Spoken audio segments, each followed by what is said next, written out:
Hello everyone, this is Ankita Awasthi. Welcome to my channel Ankita's visions. तो बच्चों, यहाँ पर बाबा साहब भीमराव अम्बेडकर यूनिवर्सिटी के रिगार्डिंग हम बताने वाले हैं। जैसा कि बहुत सारे बच्चे पूछ रहे थे कि मैम इसकी मेरिट लिस्ट कब आएगी। सो बेसिकली ये छोटा सा वीडियो आपकी इन्फॉर्मेशन के लिए है कि जैसा कि आप सभी को पता है कि जो इनकी लास्ट डेट थी पहले वो 18 थी, फिर लेट फीस के साथ 24 जून थी, लेकिन अभी उनकी डेट एक्सटेंड होकर के 25 तक का नॉर्मल फ़ीस के साथ में है और 30 जून तक का यहाँ पर लेट फ़ीस के साथ में इनका पोर्टल ओपन हो रखा है, पीजी पोर्टल।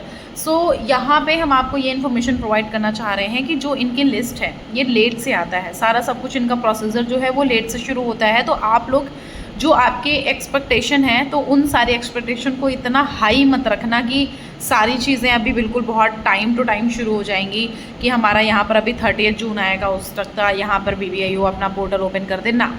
थोड़ा सा BBAU और BHU दोनों को एक लाइन पर लेकर के चलना, कोशिश करना कि अप्रॉक्सीमेटली ये आपस में थोड़ा बहुत ऐसा मतलब जैसे BHU कर रहा है वैसे ही BBAU करने की कोशिश करता है।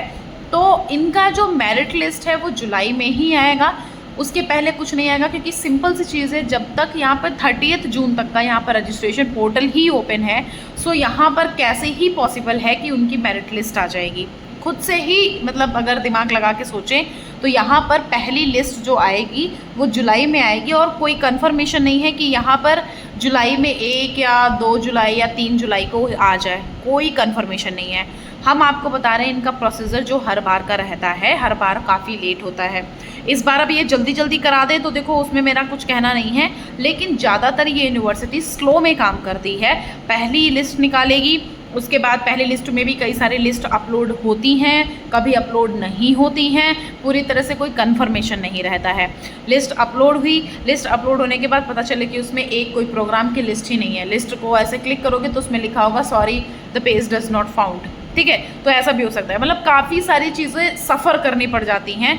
यूनिवर्सिटी अच्छी है, सारा सब कुछ अच्छा है, कोई दिक्कत नहीं है, लेकिन थोड़ा सा यहाँ पर जो मामला है वो काफ़ी स्लो चलता है, ठीक है। तो जो बच्चे मेरिट लिस्ट के रिगार्डिंग पूछ रहे थे उनको हम यही बताएंगे कि मेरिट लिस्ट आपकी जुलाई में आएगी। First merit list approx to approx मतलब 1 हफ्ता के अंदर आ सकती है, 2 से 3 दिन में नहीं। मतलब अगर हम बोलें तो 5 या 6 जुलाई तक का मैं एक बार अनुमान लगा के चल रही हूँ, 5 या 6 जुलाई तक का, लेकिन एज सच कोई अभी एज सच उनकी अपडेट नहीं आई है। और इनकी सेकेंड लिस्ट फिर उसका प्रोसीजर चलता है, उसके बाद सेकेंड लिस्ट तब आती है, थर्ड लिस्ट आती है, फोर्थ लिस्ट आती है, फिफ्थ लिस्ट आती है। मतलब इनके पास सीट जितनी जिस हिसाब से वैकेंट रहती हैं उस हिसाब से इनके पास लिस्ट आती ही रहती हैं। मतलब 6 हो गई, 7 हो गई, इस हिसाब से इनकी लिस्ट कई सारी आती हैं। और फिर लिस्ट आने के बाद इनका आता है मतलब वैकेंट सीट की भी लिस्ट आती रहती है। उसके बाद नॉन CUET का एप्लीकेशन फॉर्म ओपन होता है। नॉन CUET वाला एप्लीकेशन फॉर्म ओपन होता है तो उस टाइम पर बच्चे नॉन CUET का एप्लीकेशन फॉर्म करते हैं। उसके बाद फिर यहाँ पर स्पॉट राउंडिंग होती है। स्पॉट राउंडिंग जब होती है तो स्पॉट राउंडिंग के लिए बच्चे बहुत सारे यहाँ पर अवेलेबल होते हैं, बहुत सारे बच्चे यहाँ पर आते हैं, अपना यहाँ पर एडमिशन लेकर के जाते हैं। स्पॉट राउंडिंग में ज़्यादातर ऐसा होता है कि जिस हिसाब से इनके पास वैकेंसी रहती हैं उस हिसाब से आपको यहाँ पर चांस देते हैं। मतलब आप ये मत सोच करके बैठना कि इनके पास वैकेंसी है 3 और आप 15-20 बच्चों को दे देंगे। हाँ, ये है कि स्पॉट राउंड में जाओगे तो कोई ज़रूरी नहीं है कि सारे बच्चे आए ही और कोई ज़रूरी नहीं है कि आपको एडमिशन मिले ही, ये सारी चीज़ें हैं। पेड काउंसलिंग, आपका पेड जो फीस पड़ती है वो पेड फीस मतलब पेड पे आपको एडमिशन जो मिलता है वो आपको उसी टाइम पर मिलता है। पेड पर यहाँ पर एडमिशन मिलता है तो वो पेड पर मतलब जब इनकी रेगुलर की सारी सीट्स ख़त्म हो जाती हैं उसके बाद पेड सीट्स आपको ऑफ़र की जाती हैं। और वो पेड सीट जब ऑफ़र करी जाती हैं तो मतलब कि उस टाइम पर आपसे बोला जाता है कि यहाँ पर अगर आप चाहते हो तो इस वाले प्रोग्राम को इतने फ़ीस के साथ में ले सकते हो, ठीक है। मतलब उसकी पेड सीट का मतलब आपकी फ़ीस ज़्यादा पड़ेगी उसकी। अगर इनके पास सारी रेगुलर की सीट ख़त्म हो जाती हैं तब इनके पेड सीट का प्रोसेसर शुरू होता है, ठीक है। मतलब स्पॉट राउंडिंग में पेड सीट के लिए आपको ऑफर दिया जाता है कि आप क्या पेड सीट लोगे, तो आप अगर पेड सीट के लिए एक्सेप्ट कर लेते हो तो यहाँ पर हो सकता है कि पेड सीट आपको प्रोवाइड कर दी जाए। वो डिपेंड करता है कि मतलब आपको यहाँ पर सीट अगर अवेलेबल होगी तो आपको दे दिया जाएगा, अगर अवेलेबल नहीं होगी तो आपको उसके लिए भी नहीं दिया जाएगा, ठीक है। स्पॉट राउंडिंग का मतलब होता है आपको यूनिवर्सिटी आना पड़ेगा। स्पॉट राउंडिंग का मतलब होता है कि जब यहाँ पर स्पॉट राउंडिंग की लिस्ट निकलेगी, मतलब स्पॉट राउंडिंग का नोटिस निकलेगा, तब आपको स्पॉट राउंडिंग में यूनिवर्सिटी में मौजूद रहना पड़ेगा, प्रेजेंट रहना पड़ेगा। स्पॉट राउंडिंग आप यहाँ जब आते हो तो वहाँ पर सामने सारे लोग अवेलेबल रहते हैं। अगर यहाँ पर आपके उसमें सीट्स अवेलेबल रहती हैं तो आपको यहाँ पर मतलब चांस दे दिया जाता है स्पॉट राउंडिंग के लिए। सो ये इनका प्रोसीजर है कुछ, ठीक है। सो यहाँ पर स्पॉट राउंडिंग में बोल रहे थे कि बच्चे की कई मतलब यहाँ एडमिशन मिलता है कि नहीं मिलता है, तो स्पॉट राउंडिंग में ऑलमोस्ट बच्चों को एडमिशन मिल जाता है, बहुत ही कम मार्क्स पे भी। लेकिन वही है ना कि अच्छा मेरे घर में जितनी जगह है हम बुलाएंगे तो उतने ही लोगों को ना, तो उनके पास जितनी जगह है बुलाएंगे तो उतने, और एक्स्ट्रा जैसे कि हमारे घर में जगह है 5-6 लोगों की, ज़्यादा से ज़्यादा हम 10 लोगों को बुला सकते हैं, है ना, उससे ज़्यादा तो नहीं बुला सकते ना। तो वैसे ही वहाँ पर भी सीन है कि उनके पास जो वैकेंसी है अगर मान लेते 30 की है, ज़्यादा से ज़्यादा वो 35 बच्चों को ले लेंगे ना। अब ऐसा तो है नहीं कि वो बिल्कुल 60, 70, 80, 90 ले लें, बिल्कुल पॉसिबल नहीं है ना। तो यही इनका प्रोसीजर चलता है, इसी हिसाब से ये अपना प्रोसीजर चलाते हैं। उसके बाद इनका हॉस्टल का प्रोसीजर शुरू हो जाता है। यहाँ पर फर्स्ट वैकेंसी आ जाती है जब आपको यहाँ कॉलेज बुलाया जाता है डॉक्यूमेंट वेरिफिकेशन के लिए, तब यहाँ पर आपको हॉस्टल के लिए बोला जाता है। हॉस्टल के लिए या तो आपके पास लिंक शेयर कर दी जाती है, या फिर ऐसा होता है कि आपको यहाँ पर गूगल फॉर्म फिल करना होता है। गूगल फॉर्म आपको फिल करने के लिए आप तक यहाँ पर जैसे कुछ बच्चों को ऐसा होता है कि ज़्यादातर बच्चों को अभी पिछले साल जो हुआ था उसके पहले तो फॉर्म अप्लाई हुआ था, लेकिन पिछले साल जो हुआ था कि आपको यहाँ पर गूगल फॉर्म की लिंक भेजी जा रही थी, लोगों को मेल जा रहा था, या फिर आपका फर्स्ट लिस्ट में नाम आ जा रहा है, फर्स्ट लिस्ट में नाम आने के बाद आपको डॉक्यूमेंट वेरिफिकेशन के लिए बुलाया जा रहा है, तो वहाँ पर आपको इन्फॉर्मेशन मिल जा रही है कि हाँ आपको ये जो हॉस्टल की लिंक है वो आपके मेल पर आ जाएगी या फिर आपके रजिस्टर्ड मोबाइल नंबर पे आ जाएगी, ठीक है।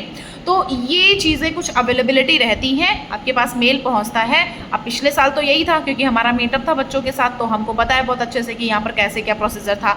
अब इस बार का जो भी प्रोसीजर रहे वो अलग बात है। देखो मैंने आपसे ये बोला भी है कि अगर आप चाहते हो किसी भी चीज़ के रिगार्डिंग बात करना, या आपको नहीं कुछ समझ आ रही हैं चीज़ें, कुछ समझ नहीं आ रहा है कि हमें क्या करना चाहिए, कैसे करना चाहिए, हमारा आगे का प्रोसीजर कैसे हो सकता है, तो उसके लिए आप मुझसे पेड काउंसलिंग ले सकते हो। पर्सनल गाइडेंस पेड काउंसलिंग जो है बेसिकली इसमें मैं अपना कॉल नंबर शेयर करती हूँ, कॉन्टैक्ट नंबर पे आप मुझसे कॉल पर बात कर लेते हो। कॉल पर सारी बातें कर करके पूरा सारा सब कुछ मैं अपना प्रोसीजर कंप्लीट करा देती हूँ, बता देती हूँ कब क्या कैसे सारा सब कुछ शुरू होता है, कब खत्म होता है, सारी चीज़ों के बारे में।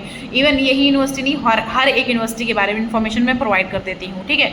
सो अगर आप चाहते हो मुझसे कॉल पर बात करना तो उसके लिए आप मुझे इंस्टाग्राम पर मैसेज कर सकते हो। इंस्टाग्राम की आईडी मेरी अंकिताज विजन्स के नाम से है, या फिर अगर वहाँ पर नहीं तो आप मुझे क्लियरली मेल पर मैसेज कर सकते हो। जो मेल आईडी है मेरी वो ankitaawasthi2016@gmail.com है, वहाँ पर मैसेज कर दो। तो मतलब कि ओवरऑल ये चीज़ है कि अगर आपको ऐसा लगता है कि मुझसे बात करने की ज़रूरत है, तब ये सारी चीज़ें आप पे डिपेंड है। तो आप मुझसे कॉल पर बात करने के लिए आपको गाइडलाइंस वहाँ पर भेज दी जाएंगी। अगर आप उन गाइडलाइंस को फॉलो करोगे तो आपको मेरा कॉन्टैक्ट नंबर तुरंत शेयर कर दिया जाएगा, ठीक है। सो ये सारी इन्फॉर्मेशन है। हॉस्टल ऑलमोस्ट बच्चों को मिलता है, फर्स्ट सेकंड लिस्ट वाले बच्चों को, और हॉस्टल मिलने में थोड़ा सा इशू क्रिएट होता है। किसी किसी को कम मार्क्स में मिल जाता है, किसी किसी का ऐसा होता है कि बहुत मुश्किल हो जाता है। तो मतलब कि ये सारी चीज़ें हैं। प्लेसमेंट वगैरह के बारे में तो चलो हमने एक अलग से वीडियो प्रोवाइड कर दिया है, प्लस मैं यहाँ पर एक जीरो फीस पर कैसे पेमेंट होता है, प्लस ये पेड काउंसलिंग का एक बार मैं यूनिवर्सिटी में कल बात भी कर लूँगी।